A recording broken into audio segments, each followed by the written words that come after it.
Assalamualaikum warahmatullahi wabarakatuh. Alhamdulillah, salatu wassalamu ala rasulillah. Pada kesempatan yang bahagia ini kita akan menjelaskan tentang bagaimana cara pelaksanaan sholat id di rumah. Karena bisa jadi kita tidak bisa melaksanakan sholat id di lapangan karena ada halangan. Para ulama, jumhur ulama berpendapat bahwasanya dibolehkan sholat id di rumah bagi orang yang tidak bisa menghadiri sholat id di lapangan. Sebagaimana diriwayatkan Imam Al-Bukhari rahimahullahu taala bahwasanya Anas bin Malik radhiyallahu taala anhu pernah sholat di rumahnya, fajama'a ahlahu wa banihi, maka dia kumpulkan istrinya dan anak-anaknya, kemudian dia menyuruh budaknya untuk menjadi imam. Ini dalil yang dijadikan dalil oleh para ulama bahwasanya boleh sholat id di rumah. Adapun bagaimana cara pelaksanaannya, secara umum pelaksanaannya sama saja.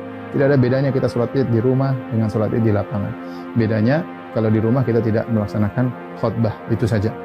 Baik, saya ingatkan kembali bagaimana cara pelaksanaan sholat id. Sebelum sholat id kita disunahkan untuk mandi, ya.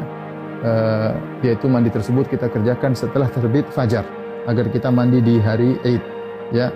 Setelah itu kita disunnahkan juga untuk makan korma dalam jumlah witir, ya, mau 3, mau 5, mau 7, karena itu sunnah Nabi SAW. Kenapa kita dianjurkan makan korma? Untuk menunjukkan bahwasanya hari tersebut adalah hari Al-Fitr. Al-Fitr secara bahasa artinya berbuka. Idul Fitri artinya hari berbuka, artinya kita sudah tidak puasa lagi. Maka kita tunjukkan bahwasanya kita berbuka. Sebagaimana kita berpuasa karena Allah, kita berbuka juga karena Allah, dan Nabi SAW segera menunjukkan berbukanya tersebut. Kalau tidak ada korma, maka Allah mengatakan boleh makan yang manis-manis. Kemudian setelah itu kita sholat id. Adapun sholat id, maka waktunya dimulai dari waktu syuruk, yaitu sekitar 15 menit setelah sunrise, setelah terbit matahari. Dan berakhir kata para ulama sebelum waktu zawal, yaitu sekitar 15 menit atau 10 menit sebelum azan zuhur. Di antara itu kita boleh melaksanakan sholat id. Tapi yang terbaik kita sholat id di awal waktu, di pagi hari. Adapun pelaksanaannya, maka kita bertakbir rakaat pertama 7 kali, rakaat kedua 5 kali takbir. Nah, ada khilaf di kalangan para ulama tentang 7 takbir ini. Apakah 7 takbir tersebut termasuk takbiratul ihram ataukah takbiratul ihram tidak dihitung, ya? Takbiratul ihram tidak dihitung. Ini pendapat Imam Syafi'i rahimahullahu taala dalam kitabnya Al-Um, bahwasanya takbiratul ihram tidak dihitung. Jadi bagaimana caranya? Kita bertakbir dulu, Allahu Akbar. Ini takbiratul ihram. Kemudian kita baca doa istiftah. Setelah kita baca doa istiftah, baru kita bertakbir 7 yang disebut dengan takbirat zawaid, takbir tambahan. Kita takbir Allahu Akbar. Allahu Akbar. Nah, apakah di antara takbir ini ada doa khusus? Tidak ada dalil ya, dari Nabi SAW. Nabi pernah disebutkan membaca sesuatu di antara takbir-takbir tersebut. Oleh karenanya, pendapat mazhab Maliki tidak ada bacaan. Namun sebagian ulama berpendapat boleh membaca sesuatu seperti mazhab Syafi'i. Kita boleh bertakbir, boleh bertahmid, boleh bertahlil di antara takbir-takbir tersebut. Kita ulangi, kita Allahu Akbar, takbiratul ihram, kemudian kita baca doa istiftah, kemudian kita takbir 7 kali. Allahu Akbar 1, Allahu Akbar 2, Allahu Akbar 3. Antara takbir satu dengan yang lainnya kita ada jeda sedikit, apalagi kalau kita jadi imam, agar makmum di belakang bisa mengikuti kita. Kita lanjutkan Allahu Akbar 4, Allahu Akbar 5, Allahu Akbar 6, Allahu Akbar 7.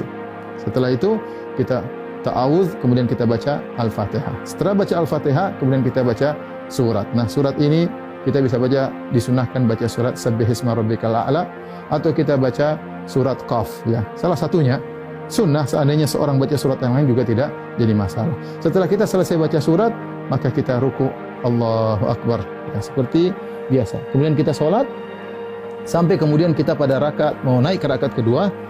Tatkala kita sujud, ya, kita sujud, kemudian kita mau bangkit ke rakaat kedua, maka kita bertakbir Allahu Akbar. Nah, takbir dari sujud menuju ke rakaat kedua namanya takbir al-intiqal, yaitu takbir perpindahan dari satu rukun ke rukun berikutnya, dan itu tidak dihitung, tidak dihitung. Nah, rakaat kedua kita bertakbir 5 kali.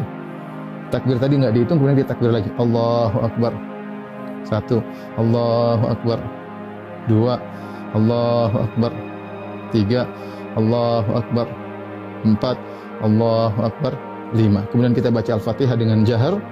Kemudian setelah itu kita baca surat, disunahkan kita baca surat Al-Ghasyiyah atau kita baca surat Qaf, surat Al-Qamar, kita baca surat Al-Ghasyiyah atau kita baca surat Al-Qamar. Kalau tidak, kita baca surat yang lain, tidak jadi masalah. Kemudian kita selesaikan solat kita. Nah, setelah solat, apakah ada khutbah?